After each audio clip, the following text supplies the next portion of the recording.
Hi guys, welcome back to the channel. This is episode 62 of Men's Grooming Weekly. Don't forget, if you do enjoy the video, give it a little thumbs up, and if you're not already subscribed, go on, click that button right now, give it a little subscription. Right, let's get straight into it, and we are doing another AMA question and answers again. What would happen if you didn't disinfect your clippers? Well, I've actually seen some absolute horror stories. You end up seeing guys who end up with like ringworm all over the hair, end up getting all infected, especially if you're going all the way down to skin. If you're using the foil shavers, that then gets super close to the skin, gets rid of all of the hairs, more prone than for dirt and debris to be getting into those follicles. So you want to make sure all of your tools are super clean. You don't want to do any damage to any of the clients. And also, if you keep your tools clean, then they're going to last a lot longer. They're not going to break. They're going to serve you better. You have to make sure you keep your tools super clean. Clean them before every client. Because also, you don't know what one person might have that you then might be passing on to the next person. So yeah, there's no way that you want to be mixing anything like that. Is it okay for the hair to get a haircut once a week? Absolutely it is. I actually cut my own hair once a week, especially when you go super short on the sides. I go all the way down to skin. So as soon as you go down to skin, as soon as it grows back at all, you notice it. So the shorter it is, almost the quicker you need to get it cut just to stay on top of it, to keep it looking fresh. So absolutely, yeah, if you like it looking fresh, then get it cut once a week. Obviously, the longer the hair is, the less you actually need to get it cut, because if it grows only a small amount when you've got a real long haircut, you don't really notice it. But obviously, if it grows that much when you've got a fairly short haircut, you notice it very quickly.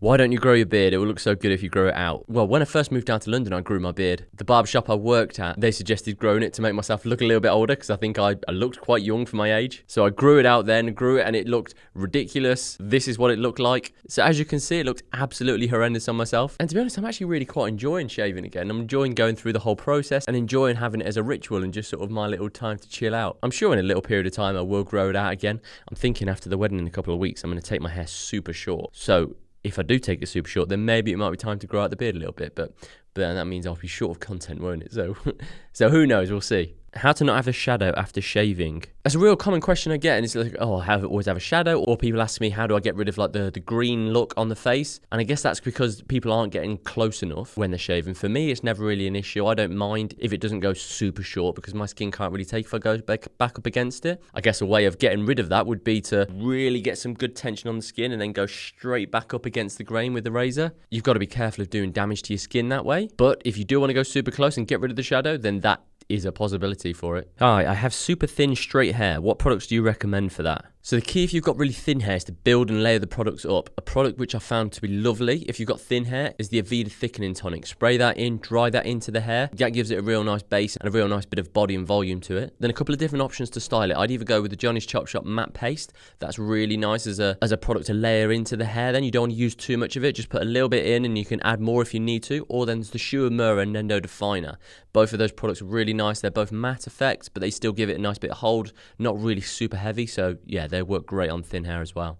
What are the top 3 haircuts you get asked to do on a daily basis? You know what? I've been super lucky. I've got a real diverse client base. I'd say the haircuts are generally on the shorter side, but there's really no one size fits all haircut. Or there's no like, oh, I only do skin fades or I only do tapers or whatever really. Say I do 8 haircuts a day. All 8 of those haircuts could be completely different. So I feel like I've been very lucky that I get really quite a diverse client base, and that means then that the haircuts tend to be quite different. But also, obviously, I have my input on those haircuts as well. So the haircuts and what I'm doing, they'll also change depending on the influences that I'm looking at the moment, what I'm seeing on trends online, something I'm seeing on Instagram, or haircuts that I'm seeing on TikTok. So also the haircuts that I'm doing will also change depending on really the influences that I'm having. Is there anything proven to help beard growth in any way, or is it still a marketing scheme? There's a guy on YouTube called Derek, and his channel is called More Plates, More Dates. And he's really clued up on this stuff. He really recommends using the derma rollers and then using minoxidil to then really try and build up the growth. I think he goes on less about the actual roller ones. He recommends using one which goes in and out, because then the roller actually creates more of like a triangular hole into the skin. So go and check out his channel. He's got a few videos that go really quite in depth with it, so go and check them out. But yeah, apparently it does make a big difference. Where can I buy that straight razor and blade loader from?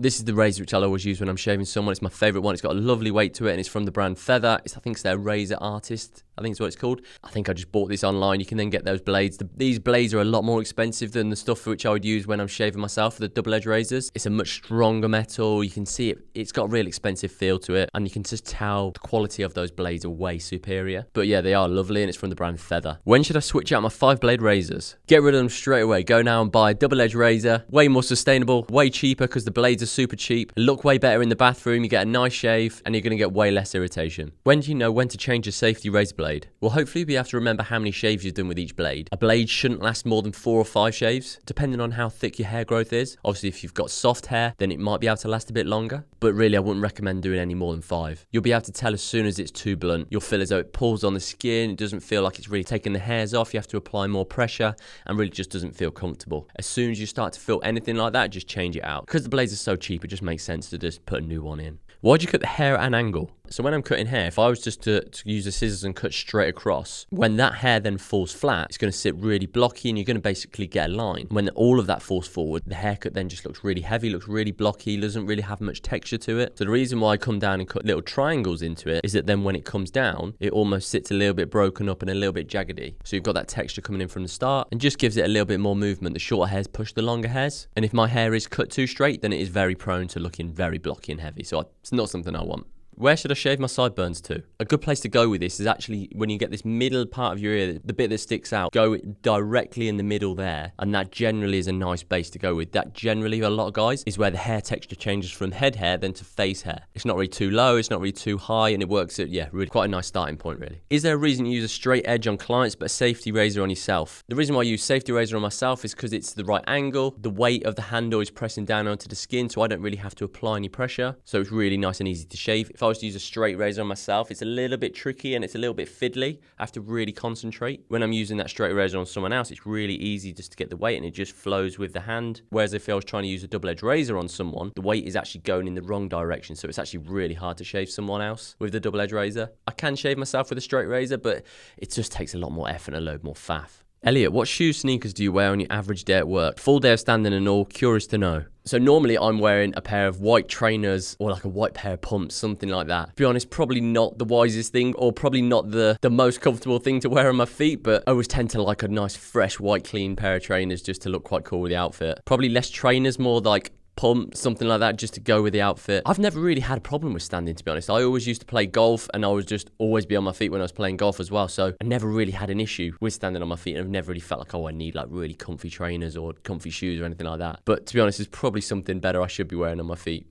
Although actually the floor which we've got in here, it's actually really quite, it's almost like a layer of foam or something underneath it, so it's quite soft on the knees and everything as well. I've worked in places in the past where it's actually really hard. I think the last place where I was working at, it was just like flat concrete, and yeah, that always felt like quite hard on the feet and the knees, but actually this has been really soft and there's almost a little bit of a sponge to it, so actually it works great. Okay guys, there we go. Thank you so much for watching. If you've got any questions, if you've got any comments, drop them down below and I will get back to you as soon as possible. If you haven't already, give it a little thumbs up. Come on, that helps me out with the algorithm. And if you're not already subscribed, go and click that button now. And come and join this lovely community which we are building up at the moment. Have a brilliant rest of your day. Much love, Elliot.